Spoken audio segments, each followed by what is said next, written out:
What's going on, everyone? Jeremy here from the Recording. I hope you're having an absolutely wonderful day. I've got some funny stories for you today to try and lighten the mood, and then I've got a live stream at 5:30 Eastern tonight. We're going to go over all the latest with Nick's fellow YouTuber's arrest and whatever else news happens today. So I hope you'll tune in tonight. But the Girlboss, the third wave feminism's biggest lie to women, that you could have it all. You could have a career. You could have family. You could balance it all.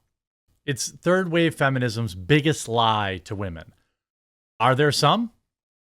Sure, it's possible, but nearly impossible. You're either a strong, independent woman who don't need no man, or, a normal woman. This is a tale, a hilarious tale, of a female CEO that simply girl-bossed too hard, opened her mouth, called her own company irrelevant, and tanked the stock price. Could be facing some sort of charges or ouster because it was such a reckless comment that cost shareholders millions of dollars. What a hilarious story. Not that there aren't garbage men CEOs. Look at the male CEO of Ashley Madison.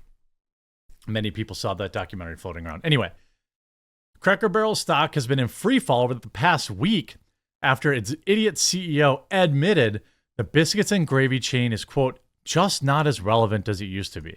And it failed to show investors a convincing plan to revamp its restaurants. Now, obviously, the Cracker Barrel it's a restaurant chain here in the United States. So my international viewers aren't going to know about that necessarily. But what I can tell you is where I live in southeastern Wisconsin, that Cracker Barrel is packed to the gills from 6 a.m. till 6 p.m. every day of the week. 2 o'clock in the afternoon, that Cracker Barrel is packed. There's really nothing special about it. You go to Cracker Barrel, you get some fried chicken, or you get an omelet for breakfast. You get some toast, some sausage, some grits. You move on with your day. Sure, Cracker Barrel's not, setting the world on fire, but certainly where I live, it's extremely popular. When I lived in Louisville, Kentucky, every Cracker Barrel I saw there was jam-packed every single day. So I don't know what the own CEO of the company, why they would say that. The 54-year-old roadside eatery with its country store style and down-home menu of chicken fried steaks, grits, and hash brown casserole has been steadily losing customers for the past decade. Its senior clientele, among its most loyal, fled during lockdowns, and many have since failed to return. In response, Cracker Barrel said Thursday it plans to spend as much as $700 million over the next 3 years. Top brass says the company can fix some of its problems by updating its menu and marketing and refreshing the interior and exterior with a different color palette. I like the color palette. I don't know if you've ever been to a Cracker Barrel, but it feels a lot like Wisconsin Dells, or it feels a lot like old timey. That's part of its charm. If it's like all sterile and updated for a modern audience, then I suddenly start to look at the food. Like, the food at Cracker Barrel is not, I mean, I could get 100 better omelets, but it's like the quick service, the down home, like the quick service, the atmosphere, the little store that they have in there. You could buy all sorts of little tchotchkes and candies and pops and things that you don't need. That's the experience of Cracker Barrel. You start making it like any other restaurant. Now I'm going to start asking you, well, why is an omelet $15? Quote, we're just not as relevant as we once were. CEO Julie Fleiss-Massano, who took the helm of the company only 9 months ago, said on an investor call, some of our recipes and processes haven't evolved in decades. This is literally the Alyssa Heinerschneid. Like, did they go to the same school? Did they go to the same school? Like, you're gonna come out and tell your own customers, you're whatever what our customers want. What our customers want we don't care anymore because not only are we not relevant, then by extension, our own customers' wants and needs are no longer relevant. You're basically directly insulting your customers. Management, however, also revealed that it does not expect pricing investments will begin to pay off until the second half of 2026-2027. The chain slashed its yearly dividend from $1.30 per share to 25 cents per share. The Lebanon, Tennessee-based company shares were down by nearly 20% after the phone call.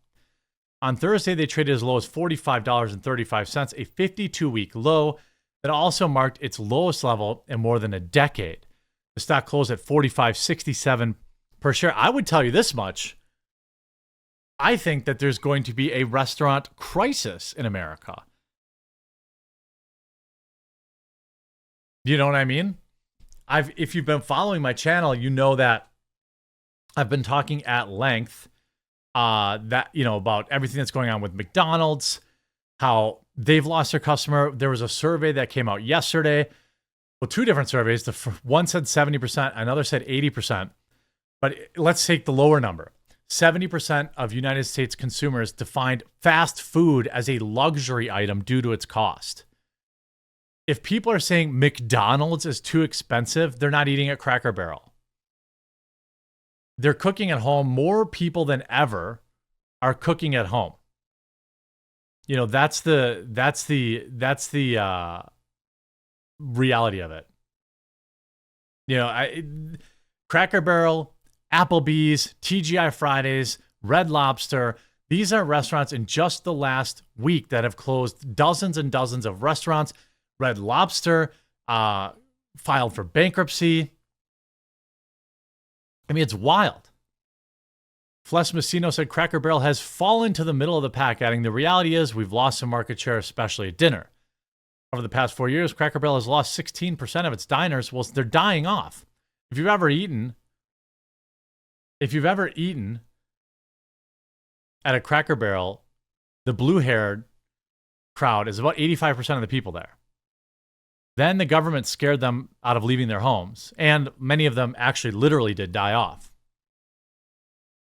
Over the past 4 years, Cracker Barrel had lost 16% of diners. A trend has continued year-to-date with a 4% in comparable sales due to the most recent quarter. Quote, a big reason, look at this stock just after the call completely plummets, down 20% in 5 days. A big reason the stock is down is that there wasn't much of a plan. Wow, but you have a female CEO. What could go wrong? Now, do I think women can be CEOs? Yes, I do. Do I think when I see literally every CEO of every company appears to be a woman, I think that there might be some that are underqualified in that position? Yes, I do.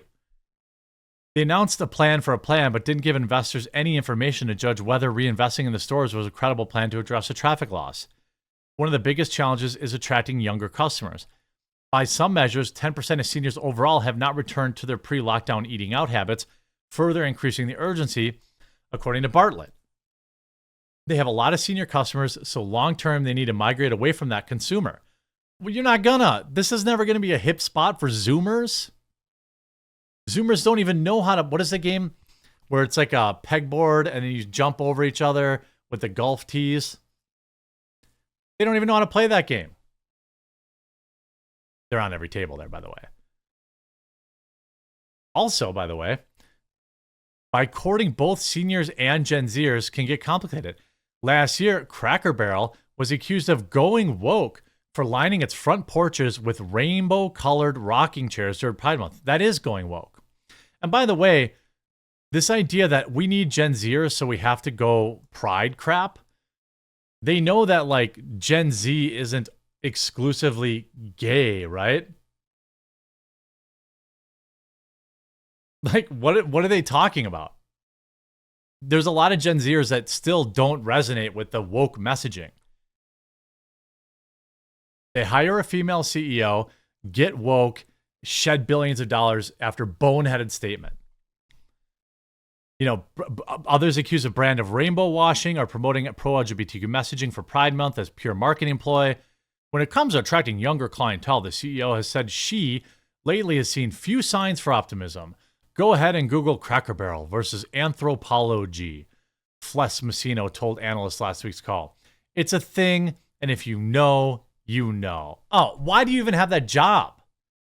Like, this is the biggest idiot I've ever seen. Like, you are in like gross neglect of your job as a CEO. You're going out publicly and telling your customers, hey, you're not relevant. Your wants and needs aren't relevant anymore. You're telling your investors that the company isn't relevant anymore. You tank the stock, and this broad's been there 9 months.